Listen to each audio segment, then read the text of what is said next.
Do I see? Are we looking? I see we plan to go live. I'm just waiting for it to say. Does it say we're live? It says we're live on my end. So we're live on my end. Beautiful. I'm seeing guests come All through. right. Yeah. Well, this is a Thanksgiving Day episode of War Resilient. I am Michael Geary, the founder of Hellfish Haven and executive director, and I am here with my co-host Travis of Oscar Mike Radio. Normally he has the helm in this role, so this is a nice little change for me to be able to take that. We're also here tonight with a soldier of mine, Josh, who was my gunner in Baghdad 0708. And just gonna chat and have an easy, holiday. Just wanted to say, happy Thanksgiving, everybody out there. Travis, how was your turkey day today? Man, it was great. It was great. Had the boys over. We just got done with some Mario Party, and we'll go back and play some Mario Kart here in a few, and ate some food, watched some football. It's just the best. Do you got a favorite character in Mario Kart that you like to be? No, it doesn't matter. I mean, they beat me so soundly. I mean, it doesn't matter. Honestly, the wife's doing the same to me right now. It's not very good, but welcome, Elsa. Happy Thanksgiving. So all good stuff. And then, Josh, you kind of want to, tell them your story about how this man with this nice southern drawl wound up in a military police company in Massachusetts and going to Iraq with us. Yep, that's right, man. So yeah, I 18 years old, graduated high school, decided to do a semester of college, and while I was in high school, I got my cell phone taken away one day, and at the time, the school required one of your parents to come up and get the phone after school. So my dad came up. My dad was a military veteran. My grandfather as well. It goes back in the lineage. So senior year of high school is April 2006. My dad walks in the door after school, signs out the phone, gets the phone. As he's walking out, an Army recruiter comes walking in. He stops him, points at me, says, "Sign that kid up right there." So next thing you know, I got an Army recruiter talking in front of my face. So, he said everything that he needed to say to get, an 18-year-old that had never really made any real life decisions to commit to an Army contract. So ended up committing to an Army contract, did a semester of college, and then went from, did the basic and AIT out of Fort Leonard Wood. And graduated AIT, called the unit, said, "Hey, I'm out. I'm going to be showing up to you guys." And that was when it was Sergeant First Class Hickey was the readiness NCO at the time. He said, "Great, no, Sergeant Major Iraq, Hickey." Yep. He said, "Great, you're coming to Iraq with us." And I said, "Oh, it's like that." And he was like, "Yep, it is like that." So next thing I know, I show up to the unit, and then we were on orders about a month later.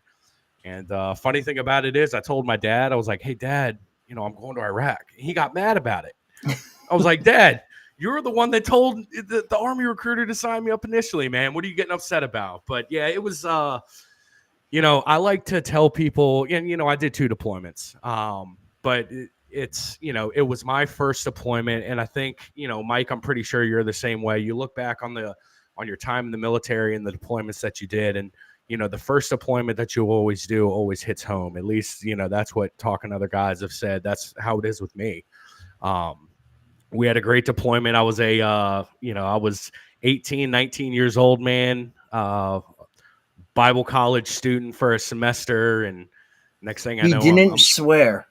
That's right. He would say, he'd be like, yep. Frickin', and he'd be like, shoot, darn it. And it was like, what? Yeah. And then one day he was like, "This is some bullshit."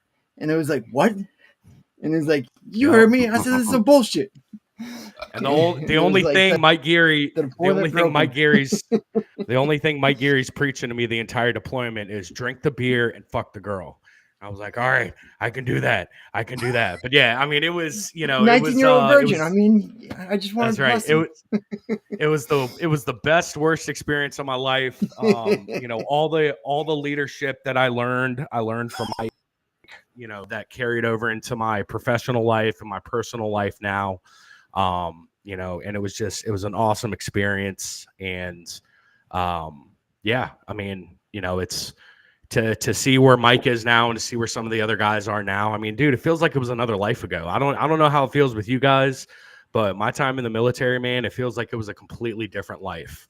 You know, but yeah, that's a little bit about me, man. That's awesome. That's awesome. So, what's Thanksgiving, mean to you guys now that you're, together after serving for so long? Yeah, I mean, I can take this one first, Mike, if you want me to. Absolutely. Spending two holidays away from home. Of course, we spent Thanksgiving and Christmas, away in 2007, 2008, and then when I did my second rotation over, spending that time away from home, it really brings home how important it is to just pour out the love and pour out the admiration that you have for those folks that are in your life when you're back home and you have the opportunity to do that. So I know it's given me such an appreciation, and as the days start going faster because I'm getting older, it really forces me to pause, take time, and really, just really appreciate and absolve everything that's going on in life, because it's going to go by quick. But that's absolutely what it means to me. So what about you, Mike? So what was nice was like a few years back, I was actually down in Virginia during Thanksgiving. I got to have Thanksgiving with Dickie, Josh, his brother Kyle, um, his dad, and like had the whole family there. It was just like it was a nice way to connect and like spend time with Josh's dad and everything like that, and his brother, and kind of like learn the guy outside of the uniform more too, and like because you know so much about a person when you're serving with them, and then you learn a little bit more like when you come back and you become buddies. Like that was one of the things that like Josh was all about. Like when he first got to me, he's like, "When am I gonna get promoted? When can I get promoted?" And I was like, "Hey man, you got to be a good private before you can be a good specialist." I was like, "Once you just focus on what you're doing now, and you take care of what you got to take care of, the promotion will come in time when everything's ready to go." And then he's like watching like some of the dirtbags being promoted ahead of him. He's like, "Oh, this sucks. Oh, what the hell?" Start Gears dick, and he's like, I'm like, just take your time, man. It'll be good. Just do your thing and focus on you, and it'll come. And then he started doing that, and we were like, hey, here's your carrot, good to go.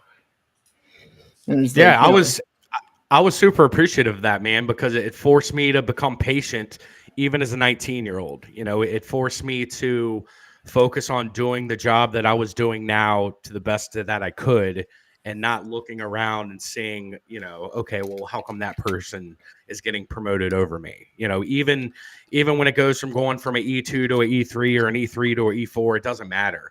Having that sort of mindset and being taught that at such a young age in my military career, it really set me up for success. And seeing that example set for me, I mean, it was awesome. And let's see here. I live in Maryland right now. I'm originally from Virginia. So there was one of the questions in the chat. What state am I from? Right now I live in Baltimore, Murdermore. That's where my 7-year-old daughter is. So I'm kind of hanging out in this state until she can start flying independently. Then I'll probably rotate down to Florida. I think that's eventually where I want to go. But yeah, man. which do you like best when living in Maryland, living in Massachusetts, living in Virginia? Which one is best? We won't be offended if you don't say Massachusetts. Yeah, no. I mean, I absolutely loved living up in Mass. The only problem is that I hate the winters up there. I absolutely hate the cold weather, and that's why I want to eventually get down to Florida. I'm ready for one season, and I can't stand the cold weather. Outside of the cold weather, man, I had my first football experience at Gillette Stadium. I had my first MLB game at where the Red Sox play down at Fenway. I remember when we got back from Iraq, Mike, and we got those $8 veteran standing only seats, and we just got ripped. We got absolutely ripped at a baseball game. So, I had a lot of first experience. It was the first big city that I ever lived in when I lived in Boston. So I absolutely love it up there. And, but it's just the cold weather, man. I just can't do the cold weather. I don't blame you. It is absolutely brutal And the older I get, the more I feel it. Like I thought, those old guys are just talking. No, you feel it when the temperature gets below 30 degrees, and it's not fun. Yeah, I it go, hurts. Yeah, I go down to Florida, Arizona, and it's like, wow, I feel good. It's weird feeling good. I thought that was they teach in New England, though. It's just you're supposed to be miserable the rest of your life. Welcome to New England. Stay here and be miserable.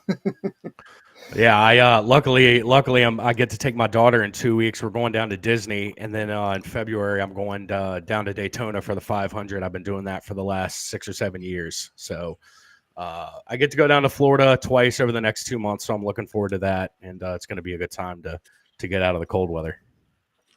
It was like your transition from being a military man to being a vet. Yeah, what was that like yeah, for you? man. It was, it was tough initially. I spent a lot of, I'd probably say when I got out, I probably spent the first 4 years when I got out spinning my wheels, trying to figure out what my next step was. Because I was 18, 19 years old during my first deployment, and then I was 21 to 22 during my second deployment.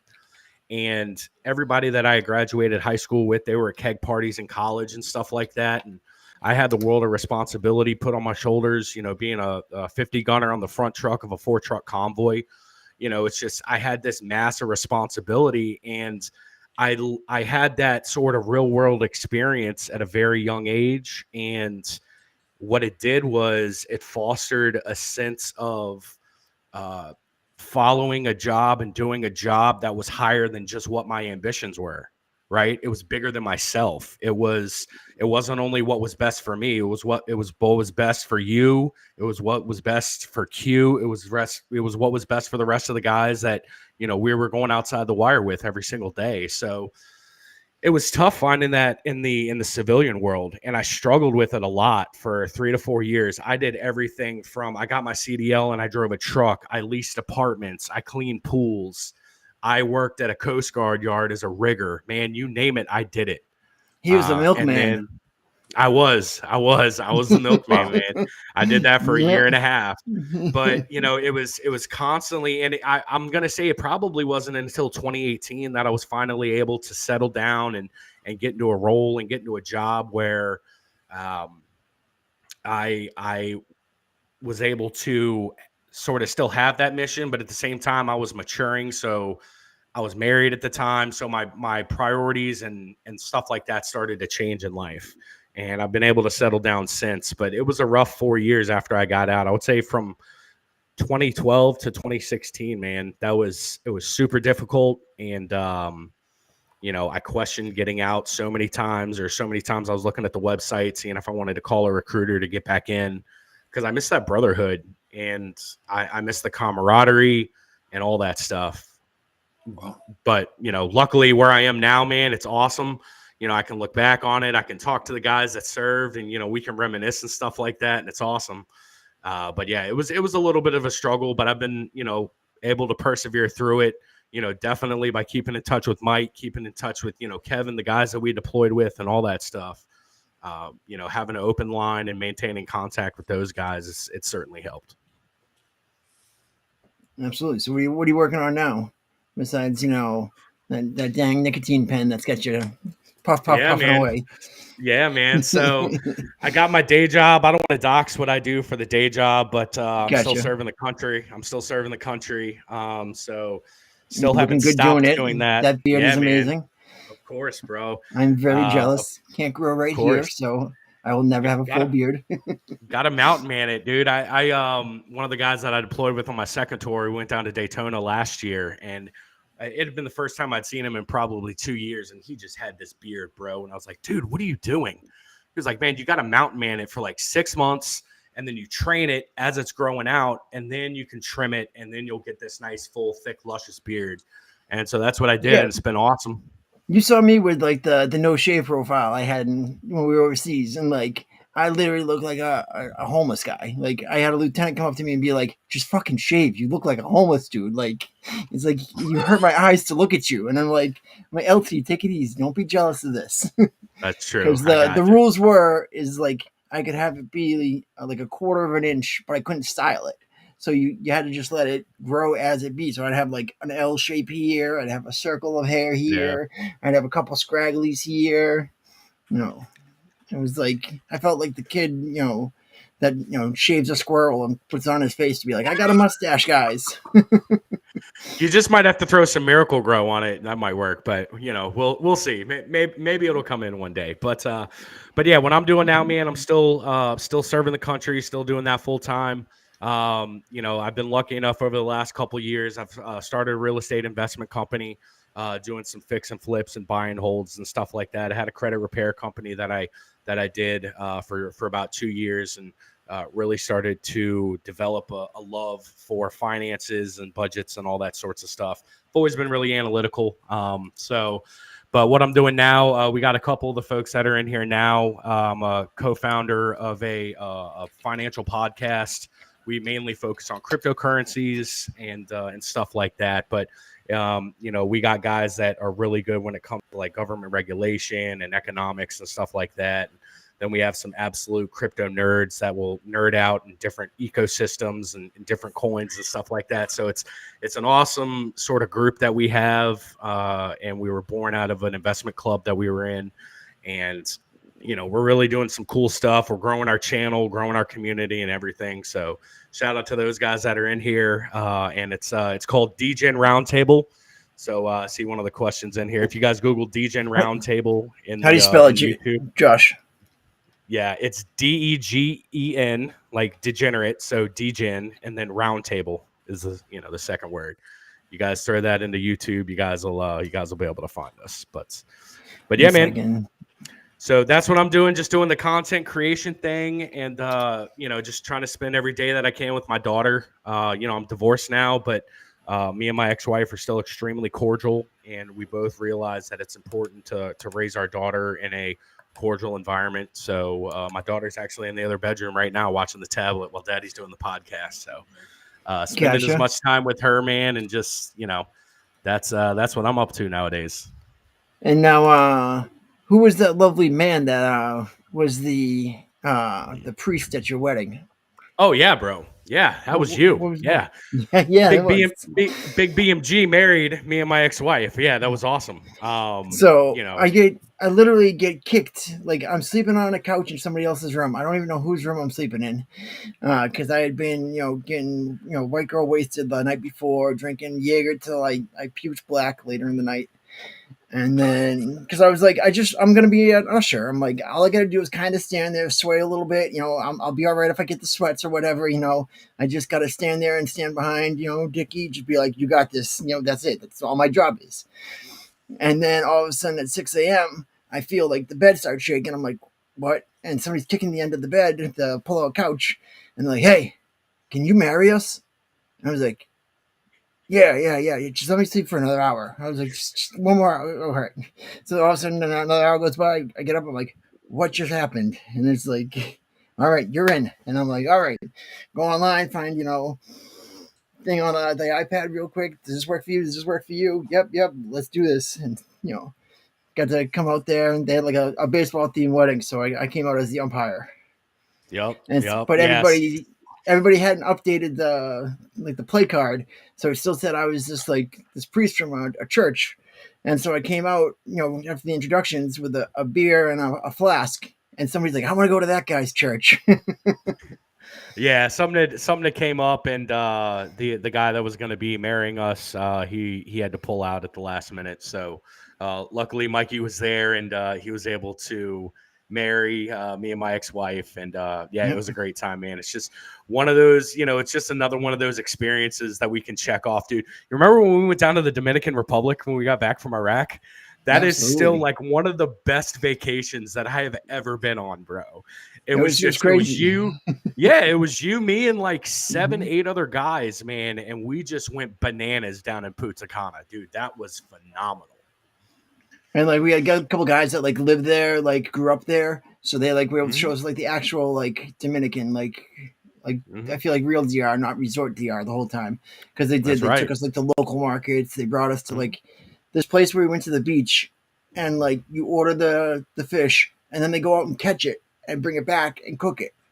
It was like that was awesome. And like it was kind of weird too at the same time because then like these like two beach cops came by and were like one of the guys tipped them, and then they stood there and kept like people away from the table. And then like all of a sudden it's like, hey, like let's all take a picture together. And the cop literally gives his gun to one of our guys to hold in the picture. And it's like, why would you ever give your gun to somebody to hold? But it was like, not my country, not my fight. This is, if he's comfortable with it, let it be. Let's take the picture and let's get the hell out of here. Yeah, man. Mike, do you see yourself kind of taking up the robes and conducting more weddings? That could be a value add for Hellfish, man. Absolutely. I'd definitely be down to do it again.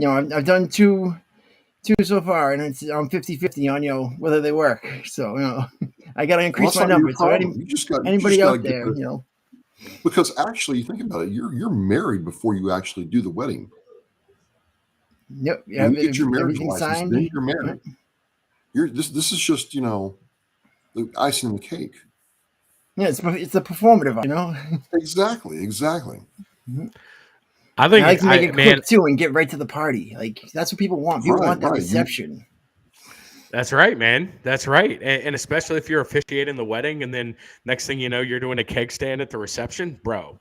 That would be a selling point right there. Epic. Mm-hmm. I like the idea. Not many people do that, Mike. Mm-hmm. I don't believe in marriage myself, but so I mean that is something that you could do very easily. So Travis, I got a question for you. Travis, I got a question for you. So I got a couple of the folks that are in my community that have filtered in. What's Oscar Mike Radio? Can you tell us a little bit about that and everything that you got going on with that?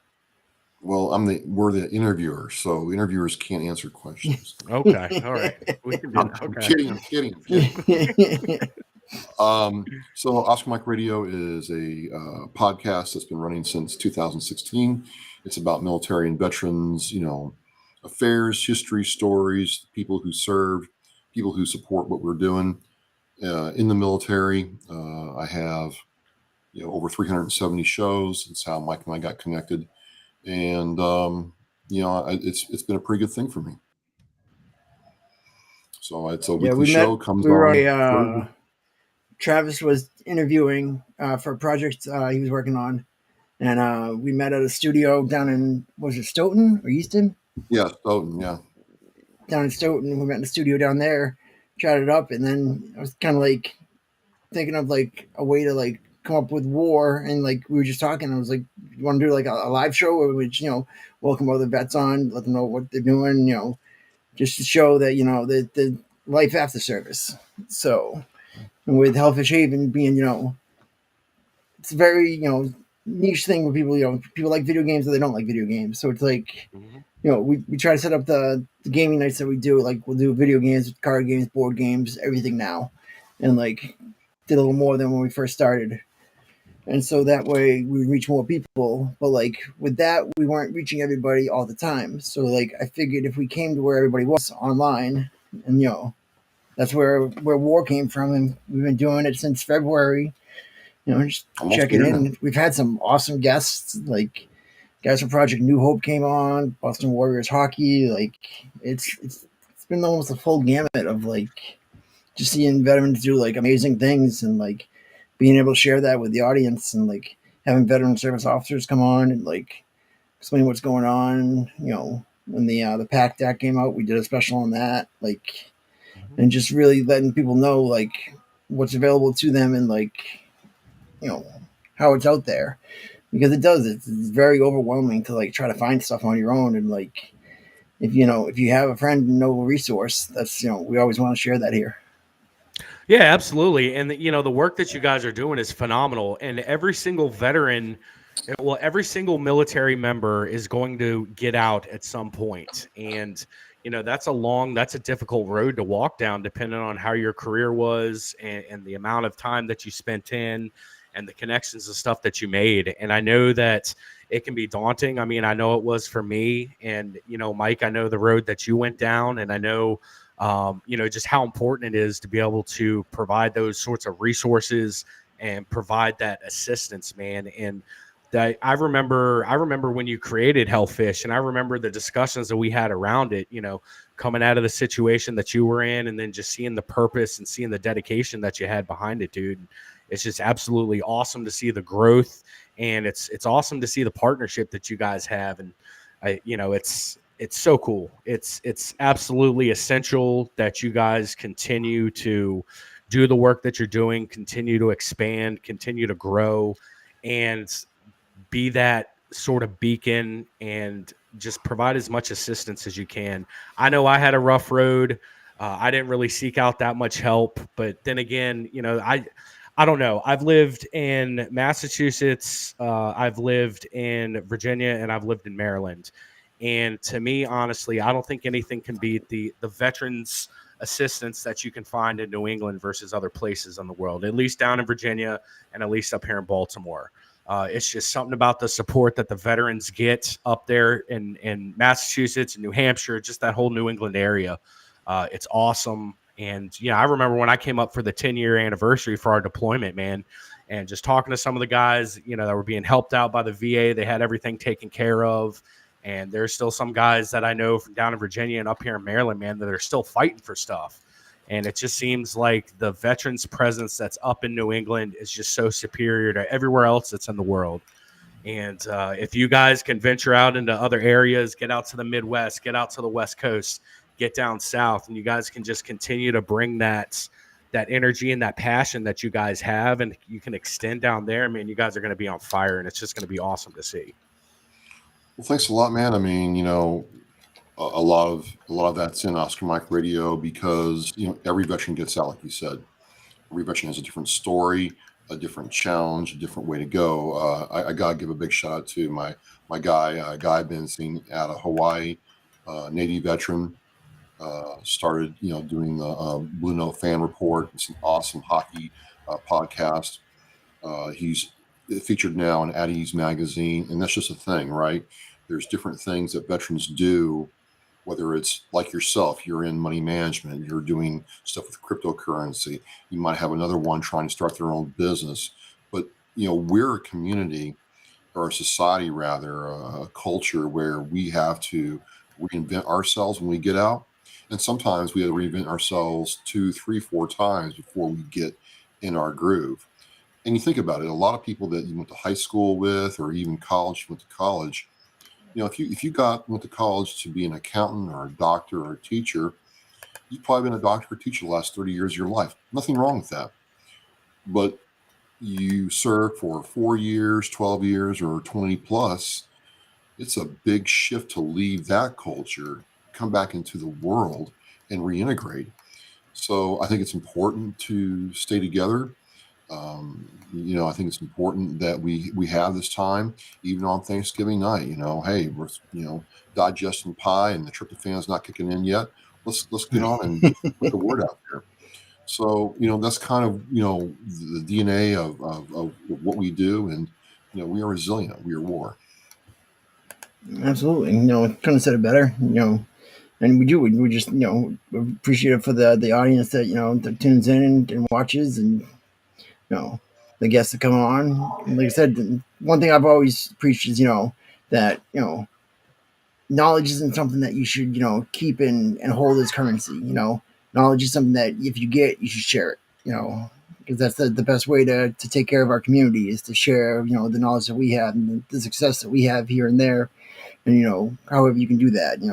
Whether it be in veteran benefits, whether it be in running a podcast, or whether it's working finance, anything that we can do to help the community to be stronger, that's what war came about, and that's what's keeping it going. I like it, man. Yeah, and I know even like in the community that we have, we've got a former crayon eater, Marine. I know that that hits home for you, Travis. So represent. See, Travis was before the crayons. I remember him saying that. He did say that in the Veterans Day stream. I do remember him saying that. I still don't have any idea where that came from. It makes no sense. We're not issued crayons at all. I never held a crayon in my 4 years in the Marine Corps ever. But it stuck. So I don't know. I don't mean it is what it is. But yeah. What can you do? That's right. Yeah, Will Stevenson right there. He's one of the guys that we have on our team on our panel, and he was in the Marine Corps. So got to hang out with him down in Miami actually a couple weeks ago. It was just a good time, man. It was. You know how when you get together with a group of guys that were in the military, and it's just that you sort of get that bond right away. It takes a lot easier to bond, and just the shared experience that you guys know you went through. It was a great time hanging out with him, and we got another guy that was he was a coastie. So we like to. He was an officer though. He commissioned, so we like to bust his balls a little bit. But yeah, we try to keep that sort of entertainment going over on our streams on occasion as well. So I know it's just definitely imagine the Space Force, like folks in 10 years from now that are getting out and becoming vets, and it's gonna be like people are gonna be like, really, that's the thing? And yeah, we got Guardians now, Space Force Guardians. That's right. We do. That's gonna be interesting. I've yet to meet one. I have not met a Space Force veteran yet. If you are a Space Force veteran out there and want to chat, I want to talk to you because I've never met one yet. I like it. Are they going to get a combat action badge in the Space Force? How would that work? They could. I mean, you get hit with some flying debris from space. That space junk. That's true. Well, here's a question for you both. Before I do have to drop at 7:30, but here's a question for you both. If you're a Space Force and you're in space with zero gravity, does your PT score really matter anymore? Ooh. And there definitely shouldn't be any height or weight, That's right. If it's zero G, it doesn't really matter. I mean, that's right. Right? My head just exploded. No reason to run. Pull-ups. I mean, hey, I mean, think about it. You're in the International Space Station or something like it. Hey, we're going to go for a 10-mile ruck today. Well, really, how are we going to do that? I mean, it just boggles the mind. It's a good question. So I'm like, what's boot camp been like for these guys? I mean, how's that work? I don't have an answer to that. Mike, do you have anything? I mean, my mind is blown right now just thinking about it. The only thing I can think of is like the whole like spiel that the infantry boys will always be like, you got infantry and support to infantry. And then so they're gonna say that half the people that are in there are just the admin, you got your clerks, you got people working, behind a computer, things like that. You're gonna say those folks probably have to, maybe ride a bicycle or, go swimming or something like that for their PT.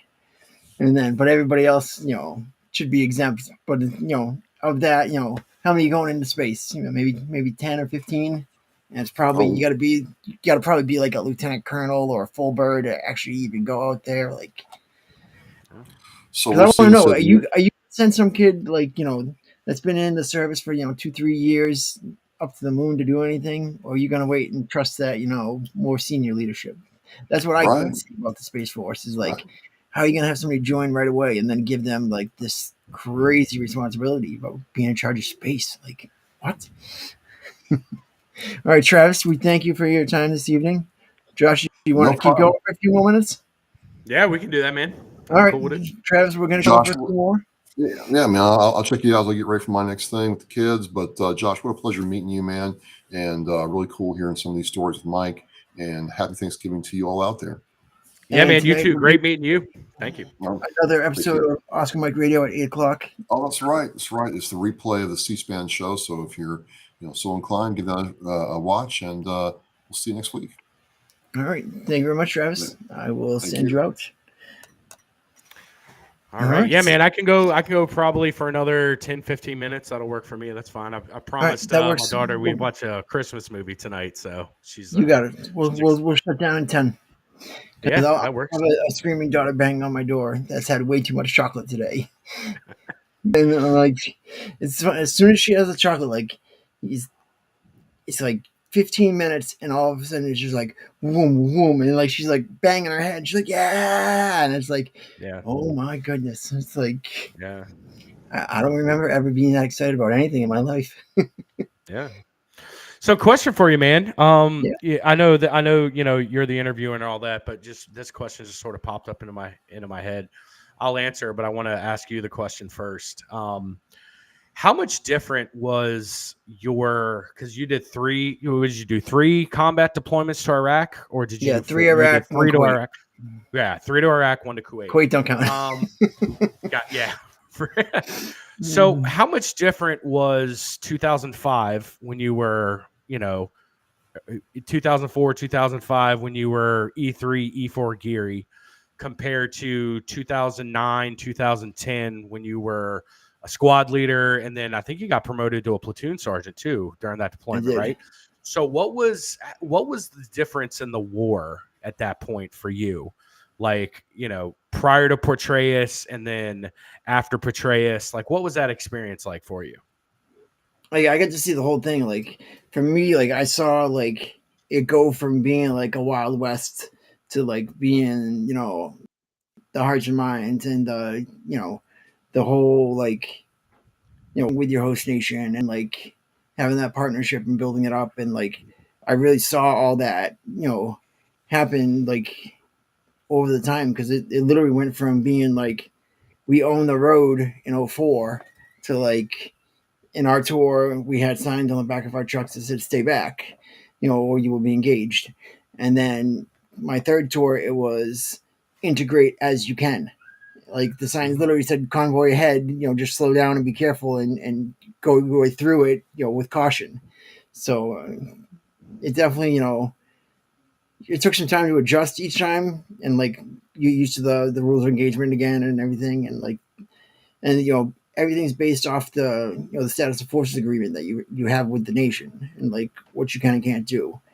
And like I learned that from the time in Germany, and then as things changed and as things moved, like it became such a different like war, because we would go out and do missions, and go places, and then by the third tour, because we were working with the Iraqi police, we could go off the base, but the 82nd guys that were on base weren't allowed to leave because they didn't have any host nation partners.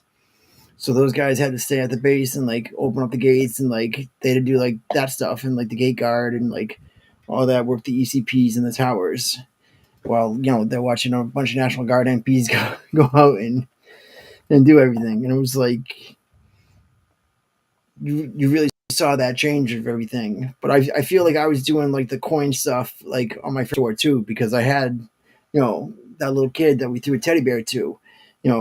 We threw him a teddy bear. The next day he stopped our convoy and showed us on the side of the road that there was 4 155 artillery shells buried in the ground, daisy chained together. And if we had gone any further, we would have detonated it.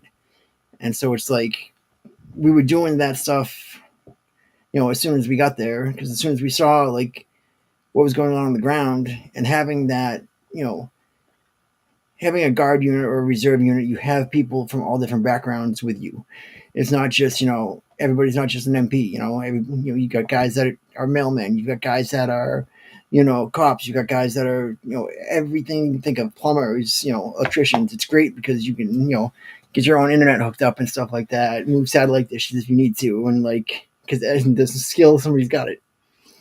And so like that was nice to see. But like once we surveyed the land on the first tour of 4 or 5, like you really see that like the kids aren't involved, and it's like why make them be involved? Like the kids didn't do nothing. Like most of the people that live there don't do nothing. There was a lot of foreign fighters coming in and hitting us. So like we tried to be as nice as we could to all the local nationals, and and work with them and build that positive image. And I think that's why I made it home through all those tours, is because of those partnerships that we built, and that respect that was given both ways. We weren't guys pointing our gun at a 4-year-old kid on the side of the street with a lemonade. We're not, we're riding through in a hardened position, but not enough that we're scaring kids and running people off the road. So it's like I felt like that really was the big change I saw. Yeah, What was it like absolutely, between man. your first one and second one? You were right there during that too. Yeah, for sure. And it's funny to hear you tell that story, because it takes me back down memory lane, and how you would always have candy in the truck, and it would be easy for other team leaders to tell their gunner, hey, just ignore those kids. But no, you made it a purpose. Throw those kids some candy, get those kids some candy. But if they started to get too close to the truck or anything like that, then we'd have to get them away and stuff like that. But you made a conscious effort to take care of the kids, anytime we were rolling through certain areas and stuff like that. So to hear you give, to hear what you said prior to that, and then to put two and two together makes sense now. But yeah, I mean, like when we were there, yeah, we still had the trucks, we still had the signs on the trucks, but we were still somewhat kings of the highway. I mean, think about how many BMWs Q got to smash while we were over there and all that stuff. Oh my God. So it's just like these headsets, they're a blessing or a curse, because you can hear everything people say, and it's like you hear him muttering under his breath, and it's like, what? And then bang, it's like, what did we just hit? Oh, a beamer. It was like, oh God. Well, or anytime we'd see traffic jams up the road, we just hop on over to the other side. We did that a lot on Irish and stuff like that. That was fun. But yeah, I mean, dude, I felt like a totally different war by 2009, 2010. Because we had the mission that we were doing, and we had the experiences that we went through, and then it was definitely a different environment in 2009, 2010. And what was different is I was in Baghdad for both times.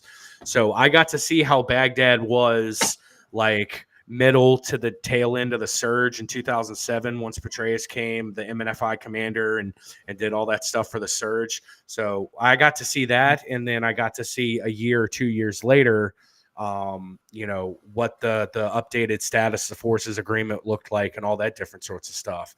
And it was a different war, man. And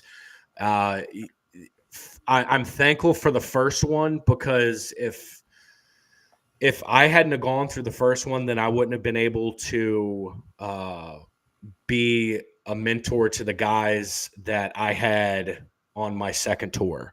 And it's cool even talking to the guys on my second tour now, because a couple of them, I think one of them's an E7 or an E8, and all that different sorts of stuff. And I had a direct role in mentoring him and all that stuff because of what, when we went through in 2007, 2008, man. And, but yeah, it was definitely a different war. And, I can only imagine the difference, what it was like for you.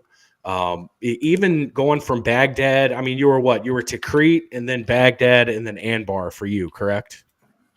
Yep. So I did. Yeah, the first tour was with a 42nd ID. The second tour was 972. Third tour was 747, and it was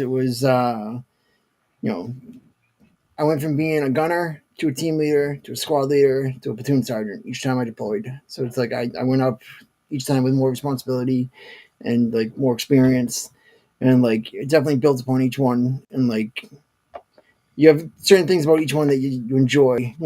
I enjoyed being a gunner on my first tour, and just being in charge of me and my weapon. That was it. That was my responsibility. Yep. You come back, from a mission, all I got to worry about is just cleaning that, 240, and that's it. Mm-hmm. And, versus, the second tour, it's like come back and now I got to worry about, start doing reports and like start passing up things. And, I got to do, route prep and things like that, because our squad leader was a douche and didn't know how to, get from his ass to his elbow. But like, it was like this dude literally would sit and look at a map. I would have to go every time to plan routes with him, and like it could be a straight line, and the man just couldn't figure it out on the map. And like, I don't know if it was because he was a former Marine and like they just never did that, but his mapping skills are atrocious. How do you think we would have fared out if Aaron hadn't been fired? Oh my goodness, he wanted to do the same thing. I mean, I don't want to, same thing. Don't put the names of these people out there, and, what this stuff was. But like, it told me, hey, since you've already been over there, you've already done this. I'm just gonna kind of chill in the back, and you can run the missions. Is what I was told day one when I came over to you guys, because I took over for Brownie, and then and it was only me and Noah were the only two Iraq vets in the platoon. No, what's your name was too? Kim. So we had 3 Iraq vets in the platoon. So it was like, and as you build up on that experience and like, you got more and more guys, like as I got familiar with the lay of the land, they got better.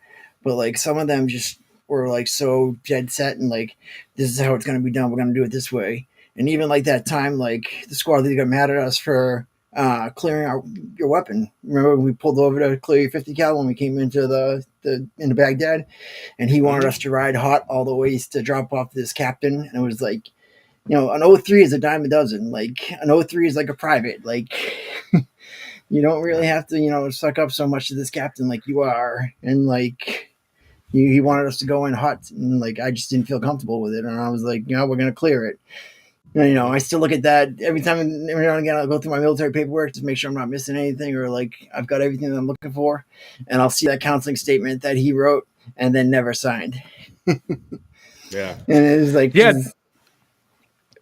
well, what I was going to say, man, like what I said at the beginning, dude, like, just the leadership that you had, especially to me and Q, man, like it really hit home. And I was serious, dude, because like I only, after basic training and AIT throughout I was in for 6 years, I had only truly gotten smoked one time, and that was from you.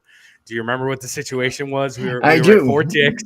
We were at Fort Dix, right? Yep. And I think we went out to their little mock fob, and I didn't pack my PT for 30 shoes days. Like we were going for 30 days to this little fake fob, and you decided to leave your sneakers back at the barracks. Yep. And I was like, did you think you were going to just be in your combat boots the whole time? Like, you're never going to wear your PT uniform, which includes sneakers? Like, yep. But here's the kicker, though. But we went back, we got the shoes, and, on the way back, you're like, Dickie, this is going to suck, but I'm going to do everything with you. And sure enough, you smoked the shit out of me, but you did it with me as well. Mm-hmm. And that right there, I learned right there that, sergeant is servant and leadership is servitude to your guys, and I saw that firsthand example. And then, just the leadership that you had, especially with me and Q. And I know I know you rode me because I was the new guy. And I understood that as we got later into the deployment. And even now, like, I understand it, dude. I look back on it and it's absolutely awesome. But the Dickie boom booms, you know what I'm saying? Like, you would be standing right by the cooler in the back of the truck, and I would be like 50 yards away. And you would you made that deal with the devil.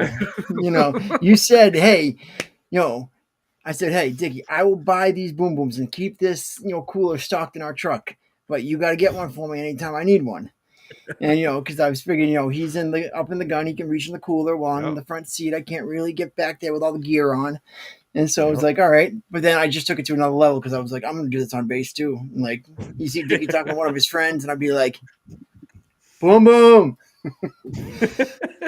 I like it, man. And I still use the whole I buy you fly thing still to this day, man. Still to this day. Absolutely. So, it's a great, thing to have and, to work, and like, that's one of those, basic agreements between, buddies that, you fly, I buy, like, here you go. Of course. But yeah, of course. Don't forget tonight to turn into Oscar Mike Radio, like afterwards. Like, I don't know if you subscribed yet, Josh, but I've been a subscriber for a while to Oscar Mike Radio, and I enjoyed it. So definitely, good, even his reruns are good. And like, the man has got 370 episodes. That is a hell of a lot of work. Like, how many shows do you guys have? I don't know what your frequency is. We're over. I think we're at 150 on videos that we've produced. Yeah, I think we're at 150. But we have 8-9 guys that are doing work. You know what I'm saying? So it's not one person doing it all. It's we have some guys that'll be on podcasts more or so, and then we got other guys that do deep dives in their own time and all that stuff. And it's a good collaborative effort. But yeah, we got like 150, I think. All right. I just want to thank you, Josh, for coming on again, and thank everybody in the comments for being out here. Thank you, Patrick. Thanks, Barry. Jeremy, Travis is in there. Will, Jeremy, also everybody that came on tonight and checked in for our Turkey Day show. Did a little things different. Tried it out. Travis is letting me take the reins on this one, so it was nice. And just always good to talk to you, man. Whether it's a chat like this or it's a couple minutes on the phone, it's just it's always good to know that you guys are doing well. Yeah, absolutely. Yeah, I agree, man. And I think the stuff that you guys are doing here is awesome. You guys need to keep it up. It's great. Thanks, man. And this is Jose saying hello. He's got to make his own camera time too. How to get paid, you got to have enough time on camera. I hear you. All right, guys. Well, thank you guys for joining us tonight. Again, this is war. We are resilient. And sometimes you got to be to get around the dog. And, life is good. Enjoy it while you can. And follow Josh. We'll post his YouTube link after the show. All right. Sounds good. Later, guys.